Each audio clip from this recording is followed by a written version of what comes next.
Cloud Temple qui nous accueille pour la 4e année, je crois, de façon tout à fait gracieuse. Et donc, je tenais à les remercier et avoir un remerciement en particulier pour Monsieur Dubray et Katrina, sa femme, qui gère la partie technique.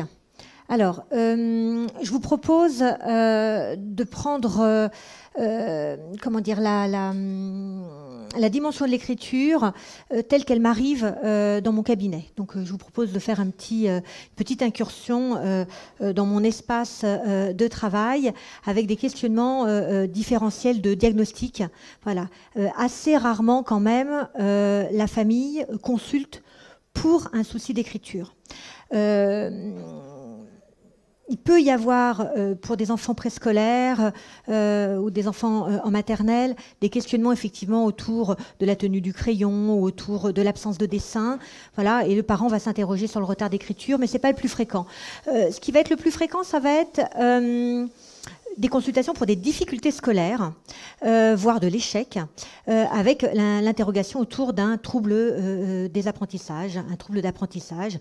Et est-ce que ce trouble d'apprentissage cacherait-il un trouble neurodéveloppemental? Et si oui, lequel? Du coup, on va être dans le temps des bilans. Parfois, les familles viennent avec déjà des bilans réalisés. Parfois, c'est une consultation de première intention. Ils viennent déposer une problématique. Et on va donc commencer par l'administration d'un test psychométrique, WIPSI pour un enfant de moins de 7 ans, WISC pour au-delà. Alors, en effet, la difficulté d'écriture, elle peut se loger partout. Ce qui fait que si la famille ne vient pas pour un souci d'écriture, on va par contre parfois découvrir que le souci lié aux apprentissages a du lien, très souvent du lien avec l'écriture. Alors là, on a l'ensemble des troubles neurodéveloppementaux, sans faire forcément, comment dire, une vision très détaillée de chaque bulle. On peut quand même dire qu'on retrouve, donc là où j'ai pu mettre des flèches, des troubles de l'écriture associés, ou presque toujours. Alors on a le trouble de la communication, tout ce qui va être dysphasie, ça va être au contraire l'écriture un point d'appui à la communication. Donc on va assez rarement trouver de difficultés d'écriture. Bon, les autres troubles neurodéveloppementaux, on les lâche. Concernant effectivement les troubles du spectre autistique, ce sont des enfants qui n'ont pas accès à la symbolisation. Je parle vraiment d'autisme sévère. Ce sont des enfants pour lesquels la problématique va être assez rarement celle de l'écriture, ou en tout cas dans un temps second. Pour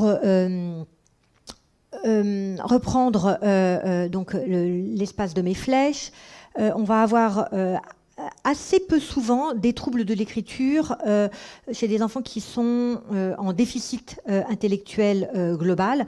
En fait, on va avoir un retard d'écriture, mais assez souvent, les difficultés de raisonnement, les difficultés autres vont être beaucoup plus envahissants que le traitement scriptural et cette dimension assez exécutive que de copier, recopier. Voilà. Ça peut même être une zone de succès pour eux. Évidemment, c'est problématique, mais cette problématique relève moins d'un trouble 10 que d'un retard. Pour les difficultés d'avantage 10, on va être sur le champ moteur, donc ça va être vraiment l'exécution.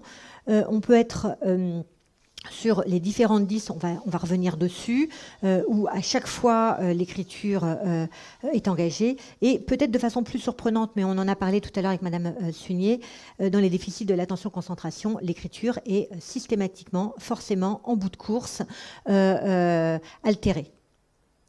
Alors, du coup, ce qu'on peut poser comme constat, c'est que l'écriture va poser donc un souci majeur, majoré par sa place en fait centrale dans les apprentissages, puisque sur une classe de 30 élèves, évidemment, chacun n'a pas la possibilité d'exprimer ses compétences, ses connaissances par voie orale. Donc, on va leur demander de produire de l'écrit. Et toute cette modalité qui va se centrer sur des échanges par voie d'écriture vont du coup pénibiliser le travail des enfants, et rendre également celui des adultes, des enseignants, compliqué lorsque les productions seront illisibles ou inexistantes.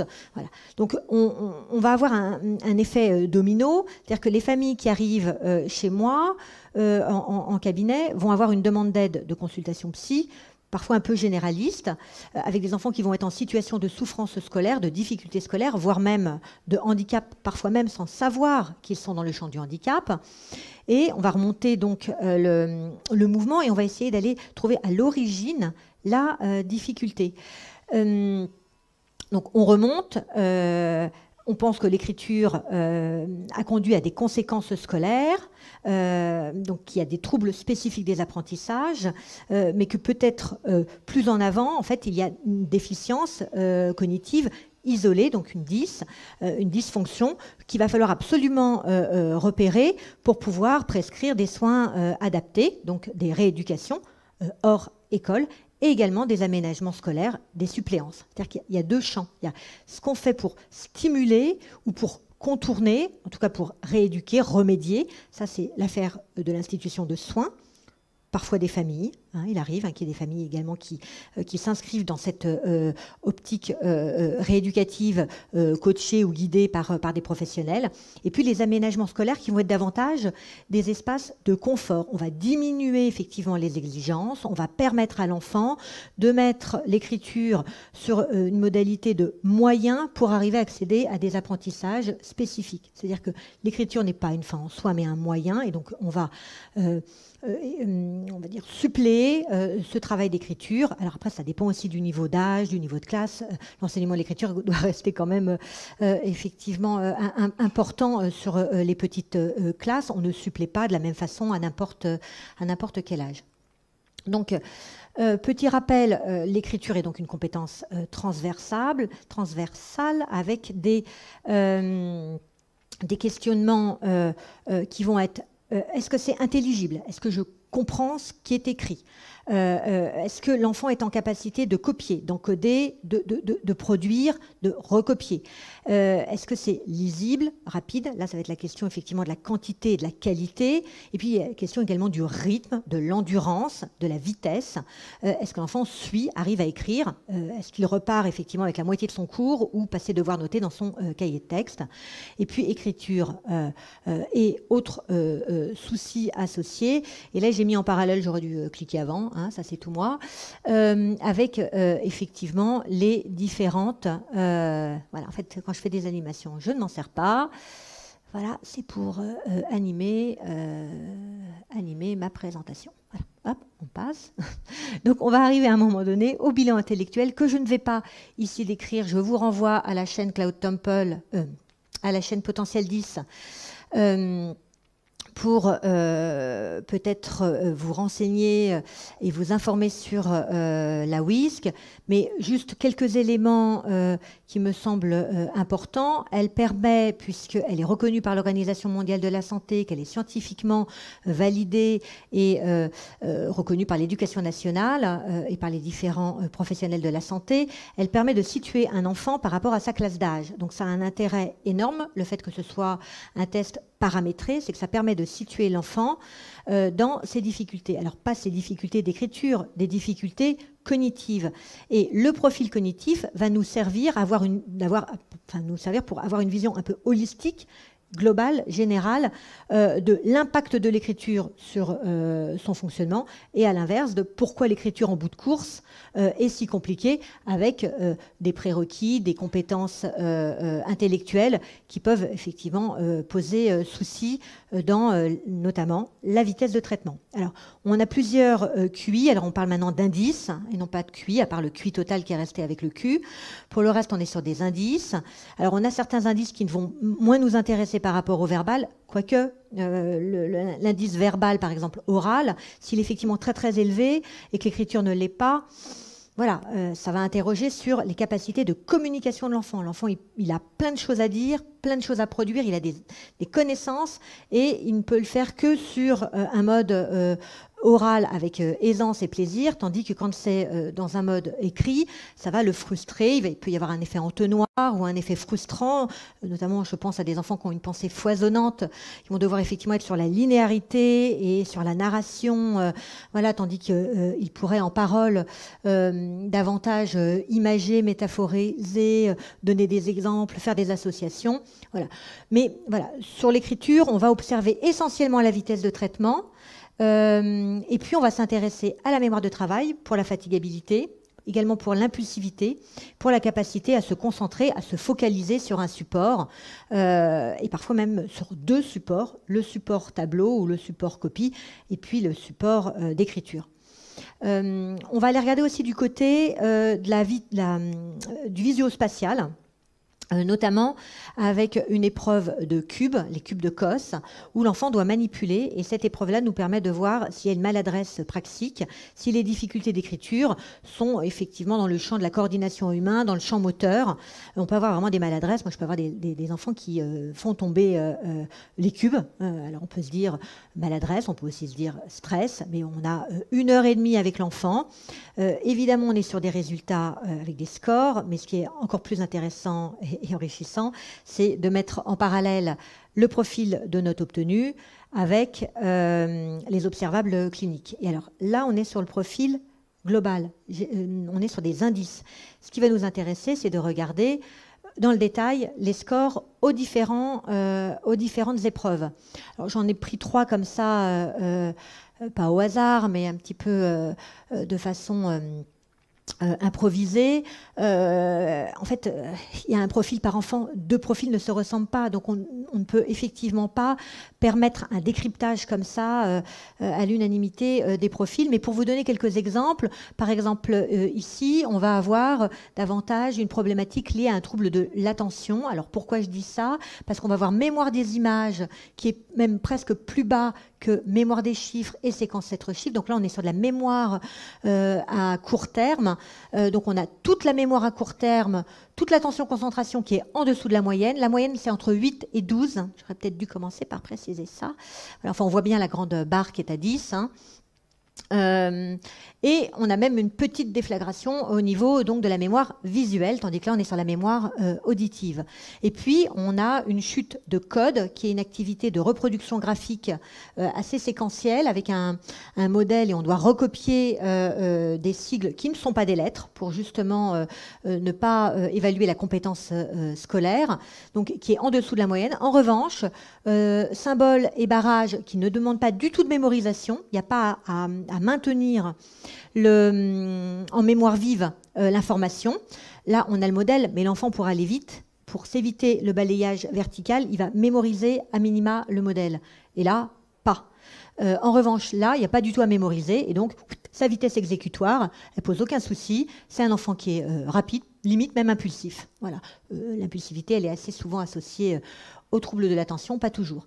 Ici, on va avoir une dysgraphie plutôt simple, on a juste code. Voilà, l'activité d'écriture qui est chutée avec d'autres notes, avec des points d'appui qui sont assez intéressants. Un enfant plutôt pertinent, mais qui va se sentir à l'école peut-être en incompétence scolaire ou en difficulté. En tout cas, l'école ne va pas lui renvoyer du fait de la surestimation de l'écrit dans la scolarité, ne va peut-être pas lui renvoyer un miroir très valorisant de ses capacités intellectuelles que l'on observe là par ailleurs. Donc là, ce bilan va pouvoir mettre aussi en avant d'autres capacités que celles qui sont davantage évaluées par l'école, qui évalue beaucoup quand même sur des copies écrites.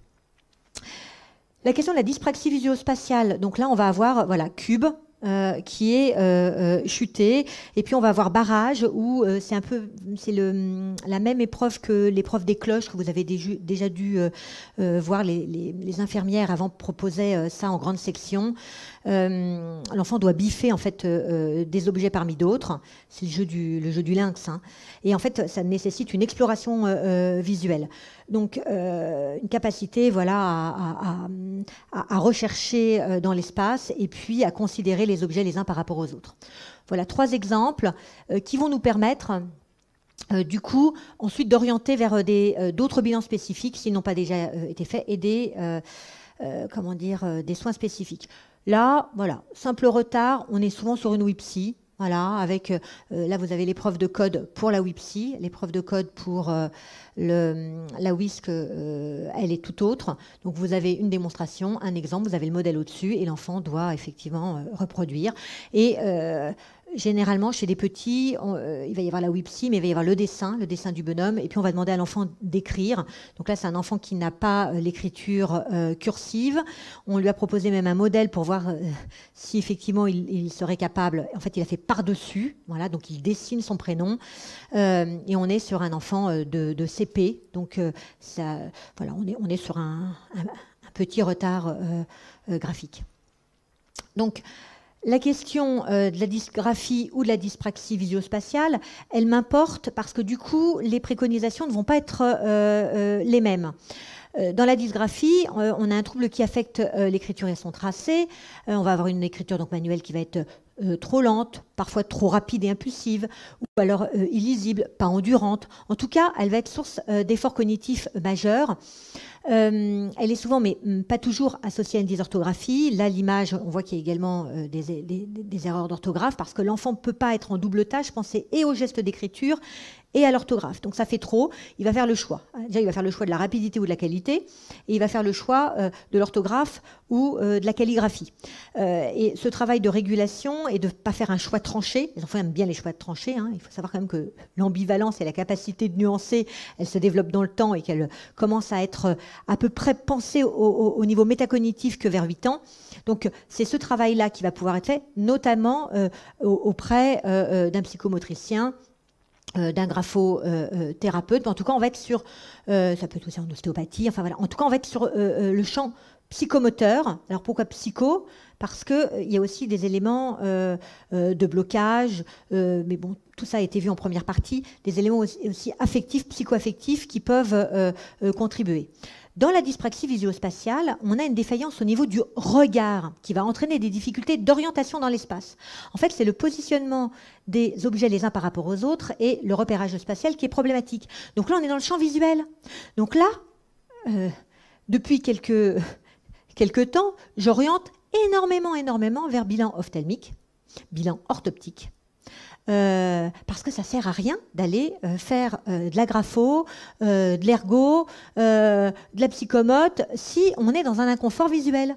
Donc d'abord, on en a oublié effectivement la fonction sens, l'œil et puis le trouble neuro-optique qui peut y être associé. Surtout que c'est un trouble neuro-optique, alors parfois c'est d'ailleurs même pas un trouble, c'est juste un retard ou un entraînement à mettre en œuvre, une gymnastique du regard qui va du coup permettre plus de confort pour l'enfant dans son activité d'écriture. Bon, écoutez, ça c'était, je voulais faire une toute petite incursion sur les troubles de l'attention et de la concentration. En fait, on a dans le trouble de l'attention visuelle sélective qu'on arrive à vraiment bien dépister grâce au TEACH, qui est un test d'attention-concentration, où il y a un certain nombre d'épreuves visuelles. Donc, quand au bilan WISC, on voit qu'il y a un souci visio-spatial, on propose d'aller investiguer du côté du champ visuel, donc ophtalmo, orthopsie, avec prescription médicale et remboursement. Ça règle le problème. Super. Ça ne le règle pas. Problème peut-être de la concentration visuelle, de l'attention visuelle. On fait un TEACH et là, on peut effectivement observer que le trouble du regard, il est encore là, ou alors on le découvre grâce au TEACH, hein, ça peut être aussi dans l'autre sens, et que la motricité fine nécessite une prise en charge en psychomotricité, surtout sur des enfants, on va dire, d'élémentaire. Et puis on peut être effectivement directement sur de la suppléance ou sur de la rééducation avec écran, avec l'ergothérapie. Sur l'école, on ne sera pas sur de la stimulation, mais sur de la suppléance. Avec un certain nombre de préconisations sur lesquelles on reviendra cet après-midi, donc je passe. L'idée, pour terminer cette présentation, c'est de penser qu'à chaque trouble spécifique va être associé un spécialiste, va être associé des bilans adaptés et sera associé des soins ajustés aux besoins spécifiques de l'enfant. Parce que donner un Doliprane à un enfant qui a mal à la tête, ben oui, ça va soigner. Mais Ce qui est encore plus intéressant, et on ne va pas le laisser souffrir, mais ce qui va être encore plus intéressant, c'est de savoir pourquoi il a mal à la tête. Alors, j'ai pris cet exemple-là, j'aurais pu prendre un autre exemple que le mal de tête, mais la migraine ophtalmique, elle est extrêmement fréquente. Vous avez des enfants qui sont en difficulté d'écriture parce qu'on les sollicite énormément. Je l'ai entendu plusieurs fois ce matin. Nous avons privilégié les sens auditivo-visuels dans l'école d'aujourd'hui. Et moi, j'invite les enseignants à travailler vraiment le multimodal pour soulager ces sens qui sont hyper stimulés par le scolaire. Voilà. Merci. Je crois que je suis dans les temps.